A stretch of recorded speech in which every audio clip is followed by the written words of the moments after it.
சிறந்த பேச்சாளருக்கு எழுத தெரியாது, நல்ல எழுத்தாளர்களுக்கு பேச்சு வராது. ஆனால் தமிழர் தலைவர் ஆசிரியர் ஐயா அவர்கள் என்னது, சிறந்த எழுத்தாளர், மிகச்சிறந்த பேச்சாளர், மிகச்சிறந்த நிர்வாகி, இப்படி எல்லாவற்றிலுமே அவர் தனிச்சிறப்பு பெற்றிருக்கிறார். ஓகே, திராவிடர் கழகம் என்பது ஒரு பிரச்சார இயக்கம். தந்தை பெரியார் சொல்லுவாரு, நாதஸ்வரம்னா ஊதியாகணும், தவிழ்னா அடிபட்டாகணும். அது மாதிரி எனக்கு தொண்டை இருக்கின்ற வரைக்கும் நான் பேசியாக வேண்டும், பிரச்சாரம் செய்தாக வேண்டும் என்னாரு தந்தை பெரியார். 95 வயது வரை பேசிக்கொண்டே பிரச்சாரம் செய்து கொண்டே இருந்தார். அதுபோலதான் ஆசிரியர் வீரமணி அவர்களும். கருத்தை பரப்புறதுக்கு ரெண்டு வழி இருக்குது. ஒன்று பேசுவது, மற்றொன்று எழுதுவது. இந்த ரெண்டு இருக்குது. இந்த ரெண்டையும் தந்தை பெரியார் பயன்படுத்துற மாதிரி ஆசிரியர் ஐயா அவர்களும் அதை பயன்படுத்துறாரு. ஆசிரியர் ஐயா அவர்கள் புத்தகம் எழுதியிருக்கார், ஒரு 300 புத்தகம். எத்தனை புத்தகம்? 300 புத்தகம். ஆனால் 150 புத்தகங்கள் அவர் எழுதியவை. ஒரு 150 புத்தகங்கள் அவர் பேசி அந்த பேச்சு தொகுக்கப்பட்டு புத்தகமா வந்திருக்குது. அப்ப மொத்தம் ஒரு 300 புத்தகத்தை அவர் எழுதியிருக்காரு. அந்த புத்தகத்தை பத்தி சில வார்த்தைகள் மட்டும் உங்களுக்கு சொல்றேன். ஒரு கேள்வி கேட்கணும்னு வைங்களேன். ஒரு சினிமா பார்த்தேன், பட்டணத்தில் போதுன்னு ஒரு பழைய படம். அதுல ஒரு பாட்டு வரும், உலகத்தில் சிறந்தது எது அப்படின்னு ஒரு பாட்டு வரும். அதுல வந்து தாய்மைன்னு சொல்லுவாங்க, ஆனால் உலகத்துல சிறந்தது புத்தகம்தான். 4 கால் உள்ள எரும மாட்டை விடவும், 8 கால உடைய சிலந்தி பூச்சியை விடவும், 1000 கால்கள் இருக்கின்ற மரவட்டையை விடவும் 2 கால் இருக்கிற மனுஷன்தான் உயர்ந்தவன். அவன் ஏன் உயர்ந்தவன் அப்படி சொல்றோம்னாக்க, 1000 வருஷத்துக்கு முன்னாடி எரும மாடு எப்படி இருந்துச்சு அப்படியே இருக்குது. இன்னைக்கு எரும மாடு ஏதாவது சமைச்சு சாப்பிடுதா? இதான் ரயில்ல போகுதா? இல்லை. ஆனால் மனிதன் வளர்ந்து கொண்டே இருக்கிறான். அதற்கு காரணம் என்னன்னாக்க, மனிதனுக்கு இருக்கின்ற அறிவு இருக்கு பார்த்தீங்களா, இந்த அறிவை அடுத்த தலைமுறைக்கு கடத்துவதற்கு பயன்படுவது புத்தகம். ஒரு பறவை இருக்குனாக்க அது பிறக்கும், அதுக்குள்ள அறிவு வளர்ந்து அது செத்துப்படும். அந்த அறிவை அடுத்த பறவை கொடுக்க முடியாது. ஆனால் மனிதன் மட்டும்தான் தம்முடைய அறிவை என்ன பண்றான், புத்தகத்தின் மூலமாக அடுத்த மனிதனுக்கு, அடுத்த தலைமுறைக்கு அவன் கொடுத்து விட்டு போகிறான். அதனால அறிவு வளர்ந்து கொண்டே போகிறது. எந்த விதமான முயற்சியும் இல்லாம புதிதாக அவனுக்கு அறிவு. முன்னோரை விட நாம அறிவு நிரம்ப பெற்றவர்கள். இதை வள்ளுவர் சொல்வார், தம்மின் தம் மக்கள் அறிவுடைமையும் பாரு. ஒவ்வொரு ஜென்ரேஷன் போக போக அறிவு வளர்ந்து கொண்டே போகும். ஓகே, ஒரு காடு எப்படி இருக்குன்ட்டு ஒரு பறவையோ விலங்கோ தன் குட்டிகளுக்கு பாடம் நடத்த முடியாது.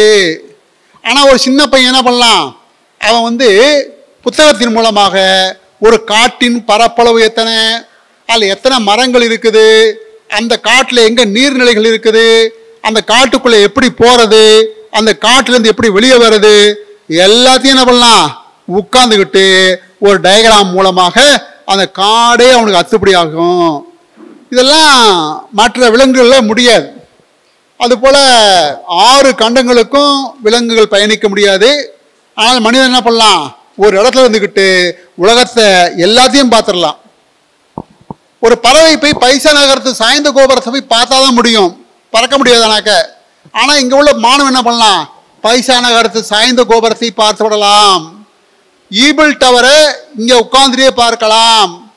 அது போல உலகத்தில் உள்ள இந்த பாரு, இது குற்றாலம், இங்க போன நீங்க அருவியை பார்க்கலாம். இந்த குற்றாலத்தில் அமர்ந்து கொண்டு அமெரிக்காவில் இருக்கின்ற வாட்டர் ஃபால்ஸ் அருவி இருக்கு இல்லையா, அந்த நயாகரா நீர்வீழ்ச்சியை நாம் பார்க்கலாம். இப்படி நாம வந்து அந்த எல்லாமே இந்த புத்தகத்தின் மூலமாக இந்த அறிவை பெறுறோம். எனவே மாணவர்கள் இடைவிடாத வாசிப்பு பழக்கத்தை ஏற்படுத்தி கொள்ள வேண்டும். எல்லா புத்தகத்தையும் நீங்க படிங்க. நம்முடைய இயக்க புத்தகம் மட்டும் கிடையாது, அப்படி யாரும் உங்களுக்கு சொல்ல மாட்டாங்க. எல்லா புத்தகத்தையும் படித்து உங்கள் அறிவை நீங்கள் பெருக்கிக் கொள்ளுங்கள். ஆசிரியர் கி வீரமணி அவர்கள் எழுதிய 300 புத்தகம் இருக்கு இல்லையா, இந்த வாழ்வியல் சிந்தனைகள் இந்த புத்தகம் எல்லாரும் படிக்கலாம். யார் யார் படிக்கலாம்? இளைஞர்கள் படிக்கலாம், முதியவர்கள் படிக்கலாம், பக்தர்கள் படிக்கலாம், நாத்திகர்கள் படிக்கலாம். எல்லா பொருளை பற்றியும் இருக்கும். நான் மேடையிலலாம் ரொம்ப பேசுனது கிடையாது, ஆனால் ரேடியோவில் அடிக்கடி பேசுவேன். நம்ம ஃப்ரெண்ட்ஸ் எல்லாம் அங்கே ரேடியோவில் நிறைய பேர் இருக்கிறாங்க. என்ன தலைப்பு கொடுத்தாலும் நான் பேசுவேன். என்ன காரணம்னாக்க, எந்த தலைப்பு கொடுத்தாலும் பேசுவதற்கு எனக்கு எங்கேருந்து தகவல் கிடைக்கும்? இந்த வாழ்வியல் சிந்தனைகள் தான். ஒரு 18 பாகம் எழுதியிருக்காரு ஆசிரியர் ஐயா அவர்கள். எத்தனை பாகம் எழுதியிருக்காரு? 18 பாகம் எழுதியிருக்காரு. எத்தனை பக்கம்? 18 பாகம். வாழ்வியல் சிந்தனை எத்தனை பக்கம்? 5466 பக்கம். எத்தனை தலைப்புல? 1526 தலைப்புல எழுதியிருக்காரு. வானொலி நிலையத்திலிருந்து ஐயா குழந்தைகளை போற்றுவோம்ன்றீங்க பேசுங்கனாக்க உடனே நான் வாழ்வியல் சிந்தனை எடுத்து பாட்ட ஆரம்பிச்சிருவேன்.